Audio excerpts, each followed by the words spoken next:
to Jen's Daily Dish. Today we're going to make crispy pan pizza. All right, let's get started. The recipe calls for 2 cups all-purpose flour. I've measured that out. I've actually doubled the recipe. This is 4 cups. It calls for 3/4 teaspoon of salt. I've doubled that. I've got 1½ teaspoons. Calls for 1/2 teaspoon instant yeast. That goes in. Next is 3/4 cup lukewarm water. This is 1½ cups because I've doubled it. Last is a tablespoon of olive oil. Again, doubling it. 2 tablespoons of olive oil going in. 1, 2. Let's take it to the MVP of COVID lockdown, the mixer. 30 to 45 seconds.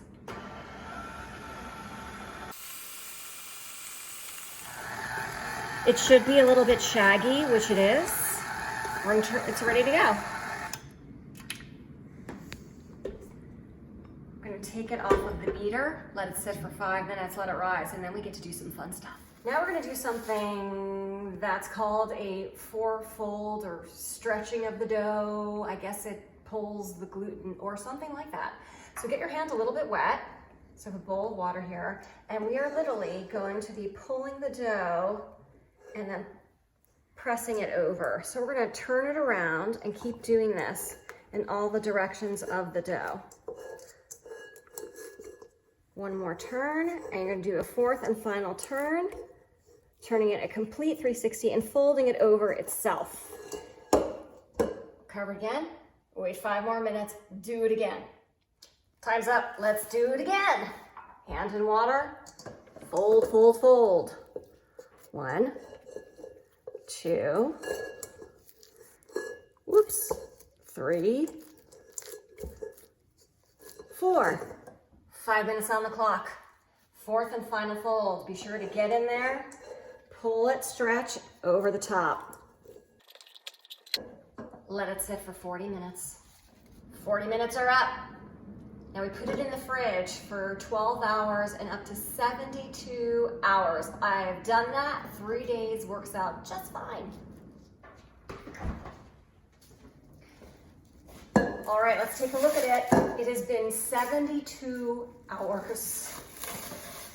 That's a long time.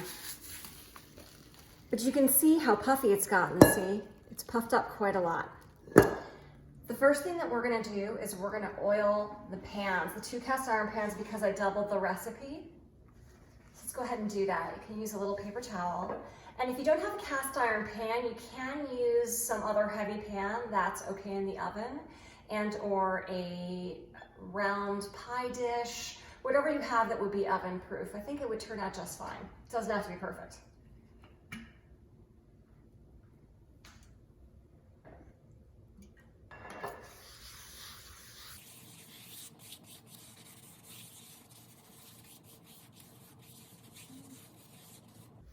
You want to be sure to get up to the sides because it will puff up a lot in the oven. And don't worry about the spouts. It'll turn out perfect. Now that the pans are nicely oiled, I'm going to cut this in 2. If you don't have a double batch, you don't have to worry about this. So let's do this. Oh, I felt air come out onto my hands. So it is puffed up quite nicely. The theory of keeping it in the refrigerator for longer than the 12 hours, and anywhere from 12 to 72 hours, is that, quote unquote, it adds extra flavor. I will pretend to understand that. Now that I've gotten the dough out, I'm gonna put it in the pan, wipe it around a little bit, and then I'm gonna begin pressing it down. Now this dough is very cold. And keep dimpling it. Takes a little bit of arm power. Did you see how when I pull on it, it stretches back? That's the difference between all-purpose flour and a higher gluten flour like a double O flour, which I'll be using in some future recipes. You just have to work the all-purpose flour a little bit and get it to relax, which it will do eventually. I promise you it will work out in the end. Let's move on to the next one. And you want to coat it in that oil in the pan and then start pressing it out. I stretch them out best I possibly can. They're not fully to the edges yet, but I'm going to let them rest and take a moment for 15 minutes. All right, 15 minutes have gone by. It is still not fully to the edges, but we're going to get it there. It had some time to relax and think, and it's puffed up a little bit. I can feel it. And now it is willing to go to the edges. Let's do the same for this one, which looks like it's in a slightly worse position. All right, it will get there. I promise you, it will. It's not shrinking back nearly as much. Now I'm going to cover them with plastic wrap and let them sit out for 2 hours and they'll get really nice and puffy. While the pizza is resting for the 2 hours, we're going to go ahead and make our sauce. King Arthur Flour has a great recipe for sauce for their Sicilian pizza, which I'm actually going to incorporate here. The really only difference is the fact that it has onion. So we're going to go ahead and use half an onion and chop that up, and we're going to saute it and include it with the sauce. I always take the exterior off because it is tough.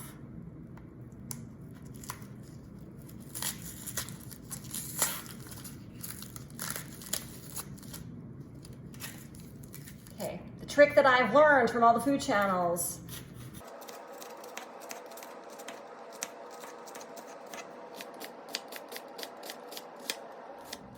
I kept all my fingers. That's always a good thing. Now it's time to shred the mozzarella. Why am I shredding mozzarella instead of buying it in the bag already shredded? Because I've learned that the mozzarella in the bags is covered with cornstarch or something that makes it so it doesn't melt as well. So I melt my own mozzarella from now on. I'm using Galbani's mozzarella. Feel free to play Italian music in the background. Molto bene, molto benissimo. We're gonna go ahead and shred this, and it is a workout. So, if I move my Apple Watch to my right hand, I will actually get credit.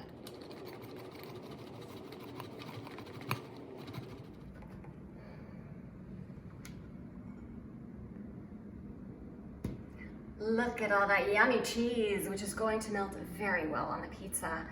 Again, bakers, chefs, right? You get to taste along the way too. So if you're getting a little hungry while you're shredding the mozzarella, feel free to have a piece or two.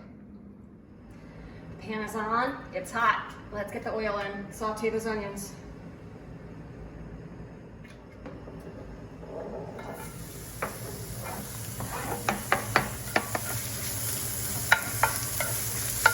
Cardinal rule that I learned: season along the way. So each individual item can stand out on its own. It will make everything so much more flavorful. I'm going to use my Gravity salt and pepper shakers. They are pretty cool. Turn them upside down and it grounds the salt and pepper. Watch, I get to two-fist it. While the onion is sauteing, we're gonna go ahead and taste the Classico pizza sauce. I just got any random pizza sauce I could find. I'm also gonna add my very favorite marinara sauce, Rayo's marinara. I love this stuff. It's going in too. And then we're gonna season it a little bit.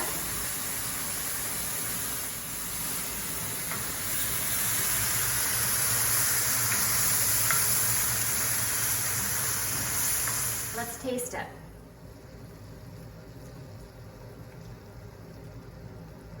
It's good, but I'm gonna add in my secret ingredient. Chicago Johnny's pizza seasoning. I found this on Amazon. I love this stuff. It's got all the right stuff in it that you need, all those special pizza herbs. So it's gonna make it taste really like pizza seasoning. Let's add a little bit in. One more test.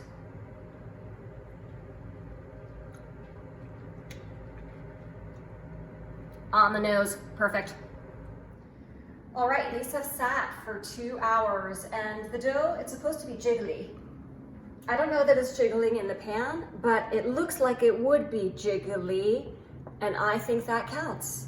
So, what we're gonna do is put down 3/4 of the mozzarella onto the crust. No sauce first, it makes for a soggy pizza.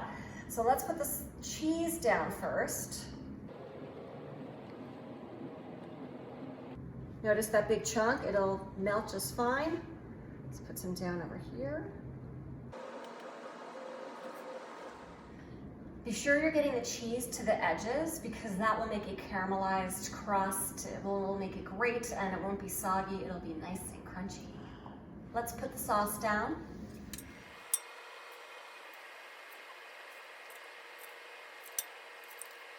Be sure to spread the sauce around.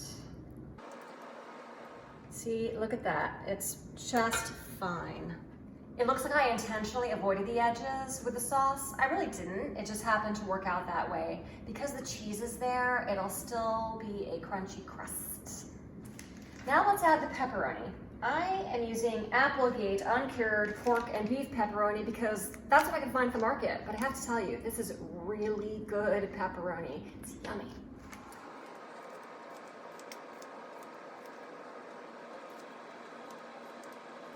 One pizza is fully loaded with pepperoni and one has just a little bit less. Let's go ahead and add the last bit to the top here.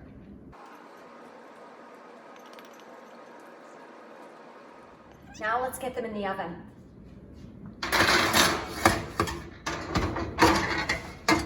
Close it up, 18 to 20 minutes on the clock, but keep an eye on them. You want them to be golden brown. If it doesn't look golden brown to you after 18 to 20 minutes, keep it in a few minutes longer. Timer's off, let's check it. Whoa! Okay, I think they are done. Look at that, yummy, crunchy. Oh, look at that, look how delicious that looks. You can hear it sizzle, oh my goodness. We're gonna let it sit in the pans as it stops sizzling. And then we're going to attempt to take it out. This is the dangerous part, so just be careful because it's very, very hot. And you tilt it over, get your spatula in there, and we're going to scooch it out. Slowly, carefully. Oh, look at that. The cheese is moving on the top, the pepperoni are moving. You know what? We're gonna move it back. It does not have to be perfect because it's still gonna be very tasty. We've got both pizzas out and now we are ready to slice. Can you hear that? You hear that crunch? Oh, it's gonna be so good. Oh my. Let's get the slice out. Perfect slice.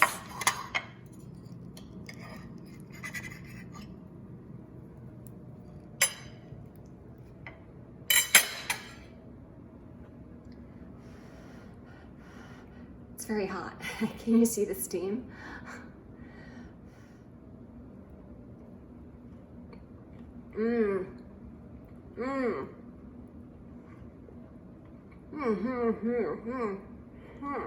It is cheesy, and the pepperoni on top with all that cheese, and crispy crust is fantastic. King Arthur flour, your crispy pan pizza recipe of the year is fantastic. This will be gone in a matter of 60 minutes max, for sure, with my family. Hope you learned something today. Go ahead and make this. If I can make this, you can make this. Really and truly, it doesn't have to be perfect. it just has to be good. Today we're going to make the crispy. Go ahead.